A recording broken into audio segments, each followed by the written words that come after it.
Dietrich, Sept market strategist, who says a stat for the S&P makes him very optimistic. He'll tell us what stat that is. John Buckingham, Al Frank Asset Management CIO, says a lot of walls of worry are keeping money out of this market, which is good news for investors who want into this market. And Larry Shover is in the pits of the CME. Larry, I want to start with you.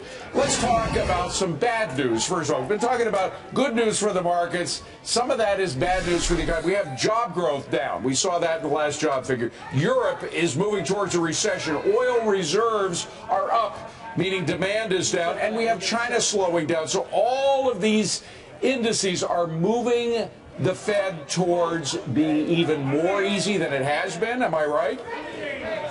I think you're right. I think what it does, it just gives investors confidence that the Fed will act very slowly. And even though GDP is going to be revised up, we're going to see a 2.8 GDP on the back of 4.2. You are right. I mean, there's other factors going on that are making the markets nervous. It doesn't look like it behind me, but the thing is, it's giving people comfort that the Fed will, in fact, act very measured starting tomorrow. Well, that's what happened. 11 a.m. Eastern Time. John Hilsenrath, the top reporter when it comes to covering the Fed over at the Wall Street Journal, was on our webcast over at WSJ. Enough people were listening when he said two words, considerable and time. When he said that they would keep that in, meaning rates would remain low for a considerable time, Ryan, immediately the markets took that as a positive. Look, you can see exactly when it happened. If you flip to the NASDAQ or the S&P intraday or the Russell, they all look the same. They shot up. Is that how desperate the markets are to keep seeing cheap money and low rates? Well, Liz, that's kind of what happens in bull markets. You know, today we can say it's because of that. Tomorrow it could be because of the Fed. Friday it could be because of Europe. You know, the bottom line is we keep going higher, and the bears keep giving excuses as to why it's happening. You know, the thing I like about this market, yes, you know, like I said, Dow's close to a new all-time high.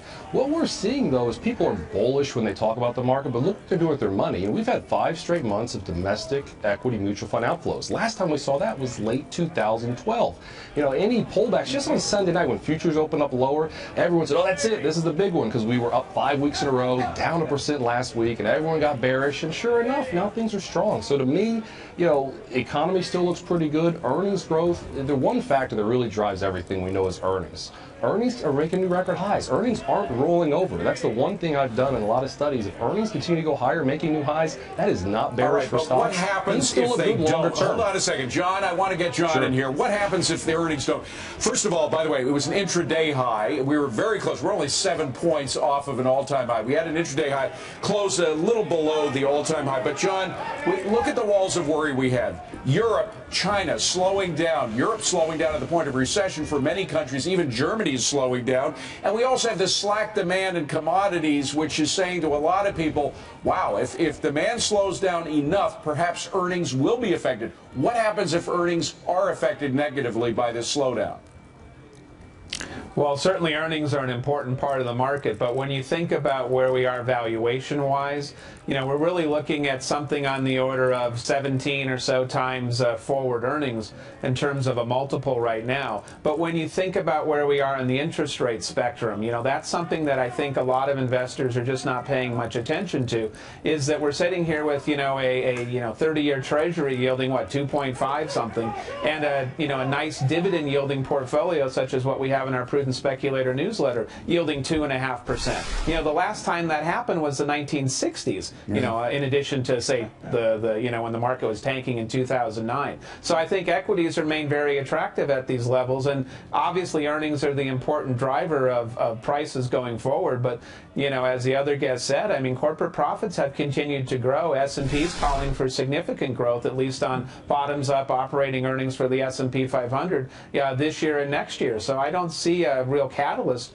for a sustained, market downturn, a bear market. We're going to have a pullback at some point, and I thought it might happen here in September, being that historically that's the worst month of the year. Well, it's pretty obvious when you look at all of the newsletters. The bearish newsletters have even had to throw in the towel. But Larry, that makes me wonder, and you've been watching from the floor of the CME for years, that just when everybody throws in the towel might very well be the time that things do turn, perhaps for the worst. Although we've heard this echo chamber, this cry over and over again over 3 to 5 years now. Oh, it's not going to work out.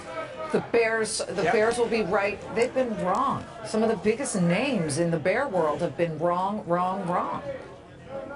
Yeah, and I think they're going to continue to be wrong. I think the easy money is over, but we're midway through a 7-year cycle. So I think the market will continue to ratchet up. And the one thing that really gives me comfort of that is that you look at central banks around the world, balance sheets are still growing at about $1 trillion a year, even with the divergence within the central banks, meaning the ECB compared to the FOMC. Another thing, we have to look at asset class volatility, not just equities, although that matters. Look at foreign currency, energy, etc. All of them are trading between 10 to 15 percentile low.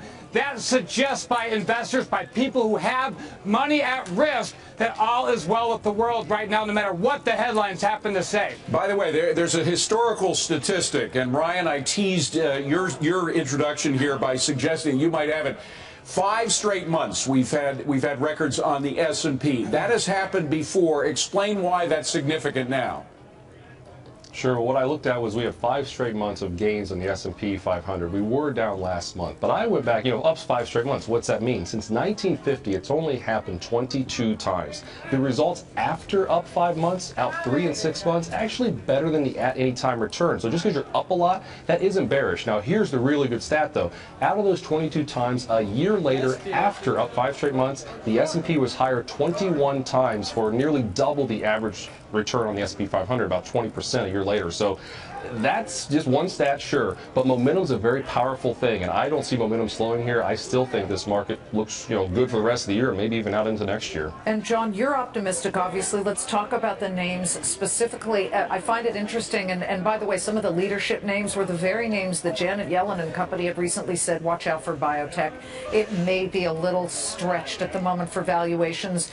Could that also be considered to maybe some of the names out there like Amgen? You also like Symantec, Coach. These are disparate names, certainly, but you feel that there's a real opportunity here. Right. Well, I'm a value manager, and these are names that we recently bought for our Al Frank mutual fund. Amgen, you mentioned biotech. The sector got hit harder earlier this year, so we were a buyer of Amgen happily in about the 115 range earlier in the year. But it's a name that has an inexpensive valuation relative to its peers. Fantastic growth potential in our mind, a generous dividend yield, 1.8% or so, and a great balance sheet. Coach and Symantec are other names that had been beaten up this year. Coach more than Symantec. We like the long-term prospects for Coach, another company with a great balance sheet and dividend yield of 4% there. And we really favor dividends. I mentioned earlier, yields on a relative basis compared to what you're getting on alternative investments are really attractive. And Symantec, another name with a 2.8% yield in the data security space. And we certainly have a lot of hacking and other breaches going on these days. By the way, I wanted to mention Ryan was big on financials, Bank of America, Morgan Stanley, Charles Schwab. Gentlemen, we have to leave it at that. Ryan